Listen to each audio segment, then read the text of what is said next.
Hey guys, we're here with Chuck Funnell. Hello, Hey Chuck, how you doing? Hi. And Chuck is 86. I used to have a 36, an 86. Yeah, I should know the difference between a BMW and Jack, but I still don't. Do you want to give us a wee run through it? So, Yeah, certainly. what did you get this? Is this like how you got the car, or have you had it for a? Basically, my last car I fully built myself. I used to have an E36 Touring with a 1JZ in it. Okay, yeah. And basically, I've been watching this car for quite a while. It used to belong to Chris Brady, who's competing in Pro of IDC. And I'd followed it for quite a while, and it got to the end of last season, and I was at the stage where I was thinking of pulling the JZ out and putting an NS swap in it. And I was sort of totting up how much it was going to cost me, and then literally about a week after, this came up for sale on Facebook, and I was thinking, oh no. So you did some drift maths, Yeah, which you're... when you said I did drift maths, I saw it, and within 2 hours I had a deposit with it, and I sort of bought it. Well, should we have a wee look under the bonnet and see what we can see how you've got it set up, dude? No, I'll help you here. Thank you very much. So we lift it up. Just stick it in the floor if you want, right down there. Just use the bag. So stop the rain going. So to stop the rain. I've got one of those on my car as well. It just like stops the water getting in and doing it. So this is a nice manifold and stuff. Yeah, wow. Yeah, so all the manifold was custom made. I believe one of Chris's friends basically built the manifold for him. Like I said, this is the first car which I've bought already made. It's basically an A86 Buta body shell, but it isn't an A86 anymore. Everything is Nissan on it. So basically the whole front end has been changed. So it's got S14 struts, hubs, arms, subframe. Wow. Basically the whole front end suspension setup's S14. It's got an S13 import, well, I think they're called red tops, but obviously it's not anymore. Yeah, red top engine in it, so straight pan SR. Yeah, so that's not got VVTi on it, is it? Correct, Because yeah, the VVTi's got that sort of little That's it, bulge there. Yeah, that's the one. So yeah, no VVTi, because although it does help smaller turbos better, obviously I found in the past I've had quite a few problems with sort of VVTi setups, etc. So the idea obviously was to make it as basic as possible, so obviously more reliable, less problems when you're at track, etc. And the thing is, it's got anti-lag as well, so obviously it's not the end of the world. Yeah. So what kind of power are you making out of this? Currently making, off the top of my head, I think it was 470 when it was last on the rollers. Wow. But it only weighs like 850, 900 kilos. Yeah. So that's a lot. It's what it's got. It's very understated. Like you talk to people and they're like, oh, how many horsepower has it got? You're like, oh, about 460, 470, and then thinking, oh, it's not as a massive amount, but the power to weight, I worked it out, it's the same as my old E36 Touring, having like 770 horsepower or something. Like, it's quite a short, like it surprises quite a few people offline, definitely. So what kind of turbo setup have you got on it? It's made out of the finest Chinesium metal. Believe it or not, it's actually a Max Keeling rod turbo. No way! Chinese special running 1.5 bar. Basically, long story cut short, I think it's believed the 4 wide rounds of IDC, Chris basically had a turbo let go on it. Couldn't really, for whatever reason, he couldn't get another one in time, or couldn't, whatever the reason was. And he managed to get one of those off eBay. It was like £92, I think they are. He molded it on, and it's ran for like 2 years solid, using anti-lag, like just beating the death out of it all the time. It's been awesome. I had it, and I was obviously using the anti-lag a bit more than you probably should have done. And Frank, the last one at the last round, but he kindly gave me a spare with it as well. So I put the spare on last round. It's been good as gold since. So. I suppose when it's £90, you can have 3 of them, and you're still not even halfway to it. What is the thing? I was sort of thinking like you're going to spend like £1,300–1,400 on like a proper Garrett like Gen 2 or something like that, or I could buy like 13 of those.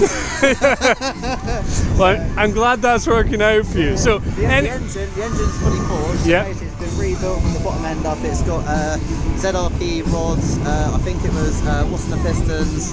Obviously, so basically head to toe is brand new. New cams, springs, metal head gasket, Cosworth gasket. Everything is basically new on the engine.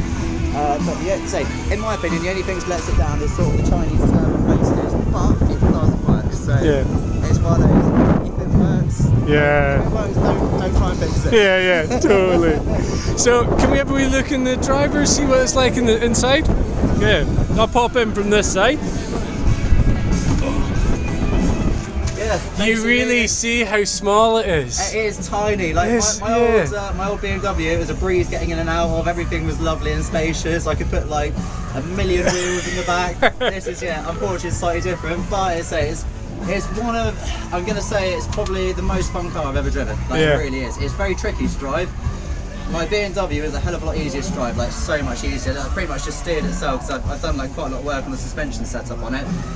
This, to say, I've only just got it. This is only the 4th time I've driven it this weekend, and I'm in the process of sort of alternate to suit me, my sort of style of driving rather than Chris's. But that being said, like I say, it's tricky to drive, but when you drive it right, it is unbelievably fast, like really quick. So what do you think is tricky about it? What is it?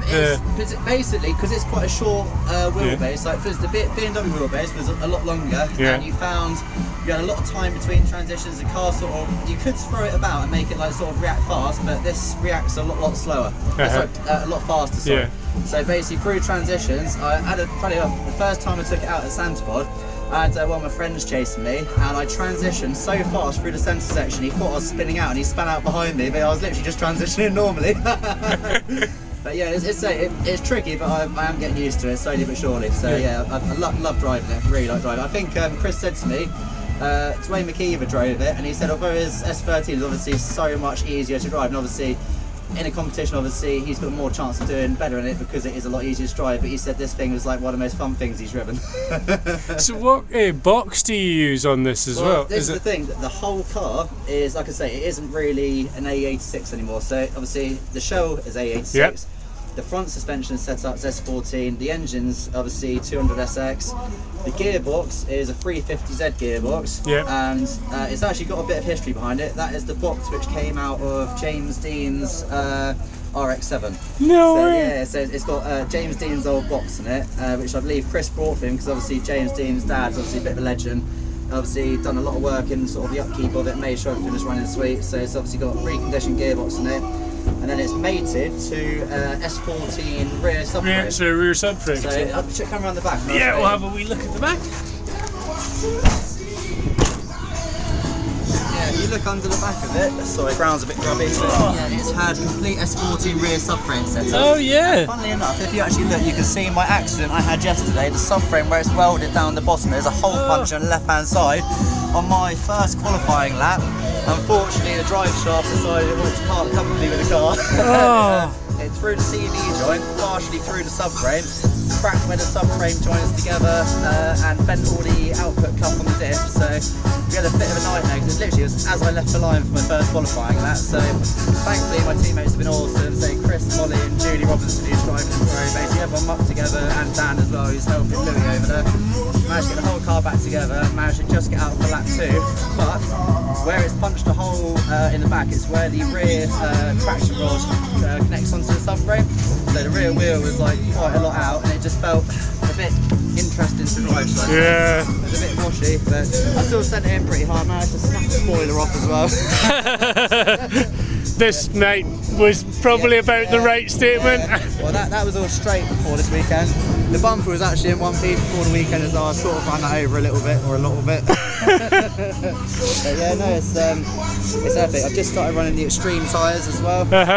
And how do you find these extreme tyres? Absolutely unbelievable. Like, so have you got history running the other kinds of tyres? Or? It's funny. Basically, I'll be honest, I took a punt on these tyres. I used Zestino and Westlake back to back. And I found the Zestinos were a bit hit and miss between batches. The Westlakes were really good, but I then tried these because I couldn't get the Westlakes in time for the first competition, and it's just, as soon as I put them on, it was just like a different car. Like, it's unbelievably good. Like, the consistency is brilliant on them. They don't delaminate. Like, I do those ones I was using all day yesterday. I say all day when it was raining yesterday, so it hasn't worn too much. But they're just unbelievably grippy and consistent tyre. I love them. Brilliant. Really like them. Now, you do a bunch of this stuff yourself, so you're doing your own kind of, you got your own business that's doing this kind of work. I'm so actually just in the process of starting it up at the moment. Unfortunately, I haven't got the logos on the car yet due to time constraints. Yeah. Just starting Monkey 33. It's basically going to be a brand producing sort of race car parts, apparel, and basically just really cool stuff, hopefully. Cool. So where can people find you if they're looking for those kind of? I've just set up the Facebook site for it now. now. I have to say, I haven't got it all sorted yet. It's literally, I'm in the process. Within the next sort of month or so, it should hopefully be live. But I'm getting loads of nice bits. I've got a load of really, really nice billet aluminium intake manifolds, nice aluminium billet gear shifters for like BMW boxes, etc. Going to do radiators as well. Eventually, going to be dipping into wheels and a few other bits, and obviously like just your generic parts like arms, etc. But yeah, so a lot of it's going to be apparel as well. So I've got a few cool sort of like tees coming out and hoodies, got cool stickers. Yeah. Cool. Well, thank you for showing us around, and good luck with the business. And take care, Luke. Bye bye. Thank you very much. No doubt off the 9 chance funnel now.